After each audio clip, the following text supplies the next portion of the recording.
Well, look, there's lessons that are relevant to a World Cup, and whoever's coaching the team in 4 years, certainly the information that and what we took out of our review will be relevant for that. There's obviously a lot of relevance and the players that we worked with that will help the team play to its best. Relevance in how we coached and what we need to do differently. But a lot of it is also game specific. But that's the Ireland game when we didn't perform anywhere near our best, or the Samoa game where we performed very well. But it all goes in the mix. It goes in the mix of having 3.5 months to think about it and to plan and make sure that the Six Nations we play closer to our potential. That's a goal of us as coaches and also the players. Do you feel like this one is probably the most important Six Nations for Scotland? No, everyone is the next. Look, your next game is your most important game. We feel very privileged to be involved and represent our countries and the biggest rugby tournament, biggest annual rugby tournament. So you give your best, whether you're a player on the training field in your preparation or a coach, and that would be the same every tournament you play in. Stuart, what do you think you can bring to this side this year? Much the same as I always bring. I think for me, I'm very much looking forward to the role as captain. It's a huge honour to lead this team. A huge amount of confidence, from Gregor to pick me in this role. But for me, I'm looking to do my normal job. I'm looking to express myself and have some fun and make sure that every player we've got within the squad plays to their full potential and plays with confidence. We're an ambitious side. We want to play wide, expansive rugby. We want to play quick rugby, and we want to make sure that everybody's having fun along the way as well. So we're very much looking forward to it. Stuart, how much of a role have you got to play in making the six and cap boys sort of feel at home and get them up to speed and expressing themselves? Yeah, that's the culture that we've created. Boys are welcome with open arms. They are there for a reason. They're good enough to be international rugby players. They're on form, and they're bringing a lot of energy and enthusiasm to the camp, and that's what we love to see. There is a lot of learning to be done. That's on everybody, and we're trying to coach these younger boys through as well. But the good thing is they're asking questions at the right time and they're willing to learn. And as I say, they're there for a reason, and I'm excited to see how good they can be throughout the Six Nations. Yes, obviously came up against Andy as defence coach for Ireland over the last few years, and he's been with British and Irish Lions, so he's an excellent coach, and he's been part of the Ireland team and knows Ireland players very well. Wayne coached against him with Scarlets in Glasgow. I think the Scarlets produced an excellent brand of rugby, which was a lot about the decision making of the players, working to play off quick ball, working to get the ball back in defence, and obviously went on and won the Pro 14 or Pro 12 that year. Franco, I know very well. We coached against each other, Glasgow and Treviso. We've kept in contact over the last few years. He'd already coached at international level. I think he did maybe 2 years with the Springboks, so it's great to see him involved in the Six Nations.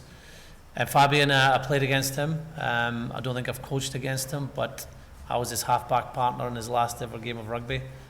So he reminds me about that all the time. I remind him about the dodgy passes he gave me that day. French Barbarians against Australia. And he's a coach that's got a lot of experience. We're chatting earlier about when I was assistant coach with Scotland, he was doing consultancy work with Argentina on a tour out there maybe 8-9 years ago. Coached at Montpellier, Toulon, and now with France. And I thought that the job the French coaching team did in the World Cup to produce that performance against Wales, although they didn't win the game, that was one of the standout performances of the tournament. So there's great coaches, great teams, great players involved in this tournament. And what do you think about the new generation in French team? Yeah, it's exciting. It's exciting for French supporters, I imagine. It's a concern for opposition teams because we are very much aware that France have performed really well at junior level. So the last 2 under-20s World Cups, young players that have came into the national team, like Romain Ntamack, Gregory Aldrit, the French teams themselves, the club teams are playing some excellent rugby, whether that's Toulouse, Clermont, Racing, other teams. So if they get it right, and I'm sure that's what they're working towards, they could be one of the best teams in the world again. Obviously, you played desperately close last season to an away win. Just why are they so difficult in this championship, and how much would it mean to actually get one of those on the board again? They're difficult because teams are very good and teams have excellent home records. So Ireland have lost 1 game in the championship in the last 5 years. So that just shows you how difficult it is for any team to win away from home. Going to a place like Dublin, Twickenham, Cardiff, Paris, Rome, and ourselves, BT Murrayfield with our record at home over the last few years. You have to be at your very best. You have to stay in the fight. You can't give the opposition easy points. You can't get the crowd even more energised than it is at the first 5 minutes of a game. Home crowd will bring more noise, more energy, and the home team does feed off that. And we've got to be better. We know that. That's a key focus for us. Starting with an away game this year, even though it's a really tough challenge, is the best preparation for us to see where we are, see if we have learned over the last few years of how we can do better away from home and what we have to work on after that. Gregor, like you said, you are in a revolution of being someone who isn't new this year. Do you think that's an advantage for you and Jones, where you've been around your squad, you've had that experience around a lot? No, I don't think it's an advantage. I think you're coaching the team and you do your job, and the other coaches will do the same with their job. A lot of those coaches already know international rugby. A lot of those coaches know their players well. We have also made some changes in our coaching group. We've got a new defence coach and a new scrum coach, and to me, obviously, we think that can be a positive for our team. But it's what you do over the next 6-7 weeks to show that that's the case. Stuart, Gregor mentioned Ireland's only home defeat in 5 years. It came in the opening round last year. You've beaten then Ireland in Murrayfield quick out the blocks. How important is that factor into the way you approach this game in Dublin this week? Yeah, it's huge for us, I think.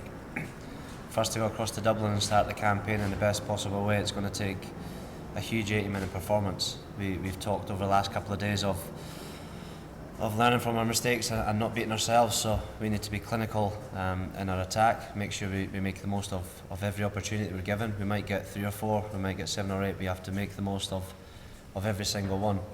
And defensively we have to shut them down. We can't allow the likes of Jordan Lammer or Johnny Sexton to get into the game. We have to make sure they have a quiet game as possible.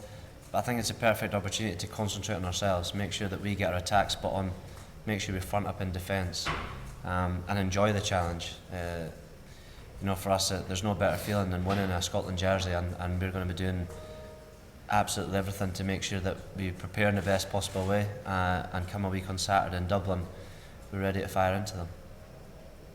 A few questions have been asked this morning about the World Cup. How does the Six Nations following on from that tournament change the complexion of this championship?